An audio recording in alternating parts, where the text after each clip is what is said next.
So if you're in school, just generally interested in math, or perhaps just a functioning child and/or adult, you've probably run into expressions. If you haven't, you're probably just not aware of it, which is fairly concerning, but I'm not your mother, so yeah. Anyways, they look like this. Expressions express things. They're kind of like personality traits. Not because they're at all like personality traits, but because I've chosen to use that example here. Because I can. I have power here. Let's say that some traits are, in fact, constant. These are our constants. This is one you'll just have to memorize. Constants include things like numbers 2 and 7 and pretty much every other number because numbers don't change. Some would even say that they're pretty constant. But X and A and DUCK aren't numbers, so what are those? Well, that's very attentive of you. Let's say you want to make use of expressions and the bits of information they hold. What you want now are variables, which are similar to constants in that they exist, but different in that they're not constants. In fact, they're variables. You've likely seen commonly used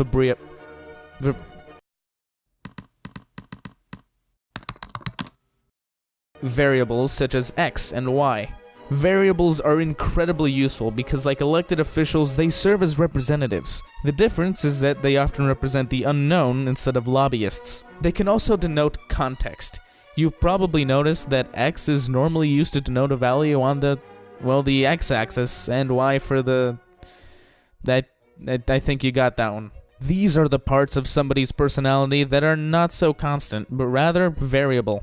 Kind of like Cheryl, who might be all friendly to your face and tell you that no, of course the old crappy YouTube channel you had that she found was definitely safe with her, but as soon as she thinks you left the room, starts playing every one of those videos to her coworkers, and I know what you did, Cheryl. Equations are the next level. They equate things. This is another one you're just gonna have to practice. Well, that's great, but why does that matter, you ask?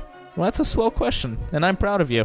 It matters because it connects these previously very restricted pieces of information and creates a relationship. Expressions/traits can be useful details, but they're fairly one-dimensional and unrealistic. By connecting them, you can create a more complete personality. Of course, you can't just equate anything. In life, some things are just false, and sometimes people will simply, lie to you on the internet. It's absurd, I know. Quick side note, beware of people if they say things like, 1 equals 0. Vaccines cause autism. I think the DC Extended Universe is a well thought out and developed set of movies. You can equate constants, but that's fairly boring, and probably so are you. Try to be like the other kids. It's better that way. It's always better that way. Using variables in your equations makes them considerably more useful and entertaining because it allows for mystery and resolution. X might in fact equal 7, or any number that isn't 7. And the father could really be anybody. Basically, all equations revolve around one great purpose. Take the information given and its context and solve the puzzle. Every equation is a chess set with a missing piece that you have to... Oh, that's not how chess is played. You're supposed to have all the pieces to even start. Well, that seems awfully restrictive, doesn't... No, I'm not an idiot. I got shown to play by... Cheryl? I swear to... Okay, that's done with. But wait, if you're just solving stuff, how can I graph that?